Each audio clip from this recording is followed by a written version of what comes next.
Sziasztok! Nagyrigó Anita vagyok, funkcionális táplálkozási tanácsadó, természetgyógyász. A korábbi videómban a mozgás és az inzulinrezisztencia szerepéről beszéltem nektek, most pedig a táplálkozásról szeretnék néhány szót ejteni. Hogyha inzulinrezisztenciád van, akkor a 160 g-os diétáról már biztosan hallottál. Ugye ez Magyarországon az elfogadott orvosi protokoll,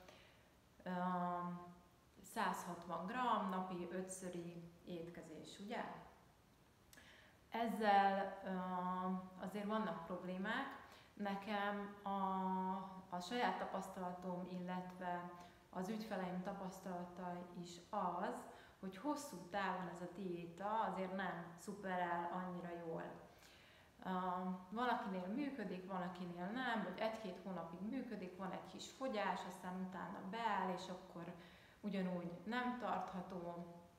Tehát így ez ebben a formában az a tapasztalat, hogy nem működik. És mi a gond ezzel? Tehát mi a gond a 160 g-os diétával?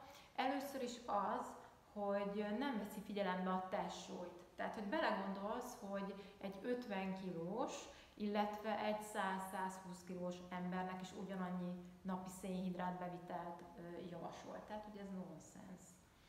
A második probléma az, hogy nem veszi figyelembe a napi tevékenységet, a testmozgást, az edzést. Tehát mi van akkor, hogyha mondjuk egy hosszú távfutó, aki 190 centi magas, akkor neki is ugyanúgy 160 vagy esetleg 180 g diétát javaslunk?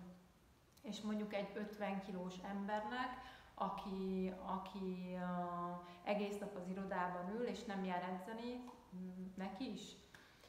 Szóval, hogy itt ez is számos kérdést vet fel, illetve ami még szerintem nagyon érdekes, és nem nagyon esik róla szó, az anyagcsere típus.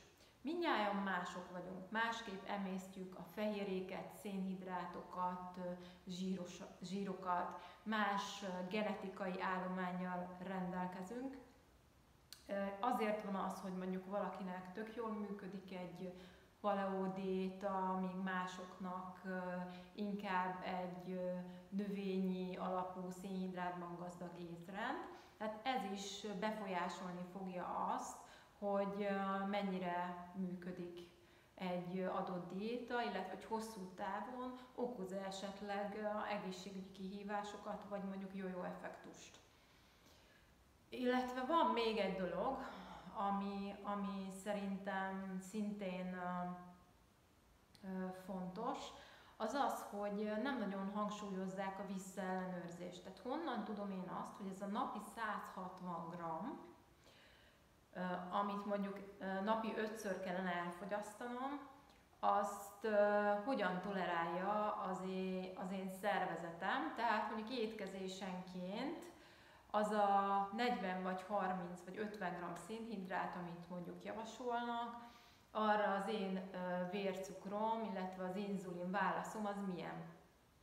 Hát erről sincsenek nagyon infók, tehát itt nincs egy visszaellenőrzés. Mondok egy példát. Mondjuk a rizs, teljesen mindegy az, hogy milyen rizs, az lehet basmati, jászmin, lehet barna rizs, visszahűtött rizs. Nekem felviszi nagyon a vércukromat, tehát 2 óra után, hogyha visszamérem, nem lesz az optimális 5-ös tartományba a cukrom, mert 100-120 g rizs is már olyan vércukor ingadozást okoz nálam. De mondjuk ugyanennyi mennyiségű szénhidrátot tartalmazó burgonya már teljesen jó, tehát hogy azt már jól tolerálja a szervezetem. Lehet, hogy nálad ez teljesen fordítva van.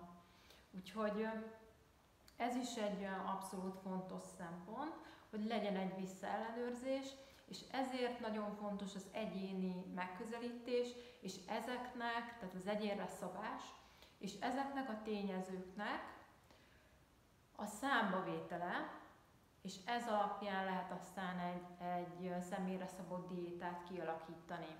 És a finom hangolás, az utánellenőrzés is szintén fontos.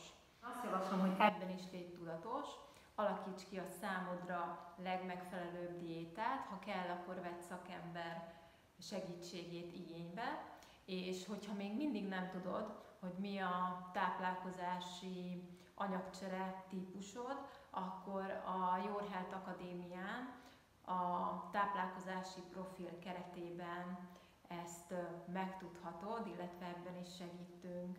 Sziasztok!